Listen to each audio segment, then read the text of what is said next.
Hello everyone.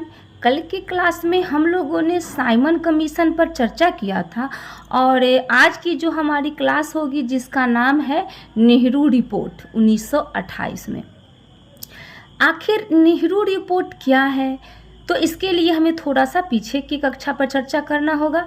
अगर आप मेरा पीछे का वीडियो देखे होंगे तो आपको समझने में ज़्यादा दिक्कत नहीं होगी, और अगर आपने मेरा पीछे का वीडियो नहीं देखा होगा तो पहले आप मेरे पीछे के वीडियो को देखेंगे और इस वीडियो को देखेंगे तो आपको समझने में ज़्यादा दिक्कत नहीं होगी, क्योंकि ये जो है भारतीय राष्ट्रीय आंदोलन का हम लोग सीरीज़ कंप्लीट कर रहे हैं और इसमें हम लोगों ने बहुत सारे टॉपिक को कंप्लीट करने के बाद आज हम लोग 1928 में आए हैं। यानी कि 1885 से लेके 1947 के बीच जितनी भी घटनाएं हुई हैं उन सभी घटनाओं के बारे में हम लोग टॉपिक वाइज चर्चा कर रहे हैं और हम लोग आज 1928 की घटना तक पहुंच चुके हैं।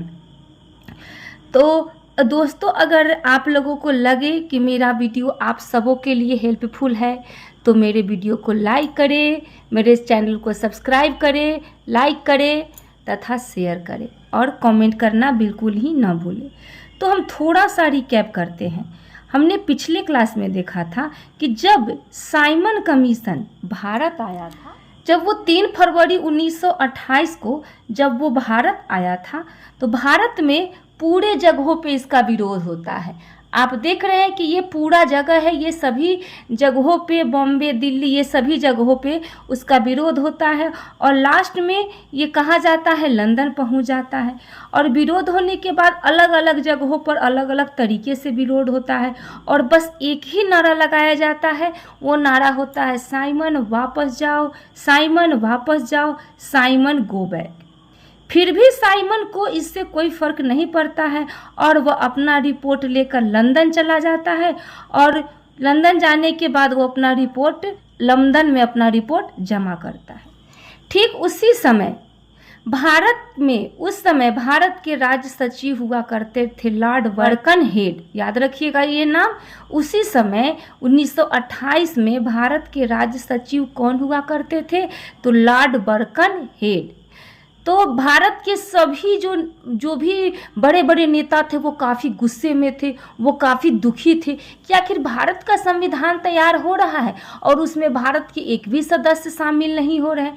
तो वो क्या गए, तो सभी बड़े बड़े नेता मिलने गए लॉर्ड बर्कनहेड से। उसमें से मोतीलाल नेहरू भी थे।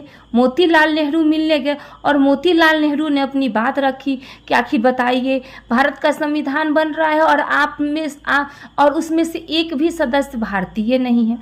उसी पर लॉर्ड बर्कनहेड ने एक चैलेंज दिया और कहा कि आप भारत का, अगर आपको दिक्कत है तो आप स्वयं भारत का एक संविधान तैयार कीजिए और उस जो सभी राजनीतिक दल को वो मंजूर हो।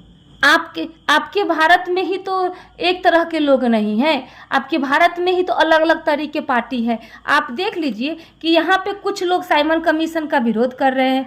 आप ही की पार्टी, जो भारत में बहुत सारे पार्टियां हैं, वो कोई पार्टी साइमन कमीशन का समर्थन कर रही है, कोई पार्टी साइमन कमीशन का विरोध कर रही है।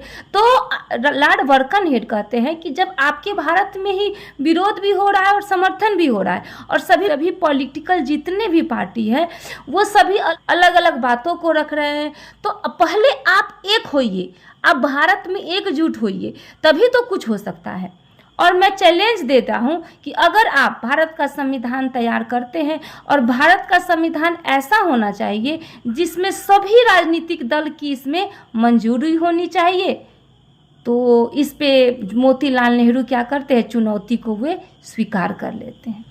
जब मोतीलाल नेहरू चुनौती को स्वीकार करते हैं तो सर्वदलीय बैठक होती है और सर्वदलीय बैठक की अध्यक्षता किसको बनाया जाता है अध्यक्ष, तो डॉक्टर एम अंसारी को। आपको याद होगा कि 1927 में कांग्रेस का मद्रास अधिवेशन हुआ था, उसके भी अध्यक्ष डॉक्टर एम अंसारी को ही बनाया गया था।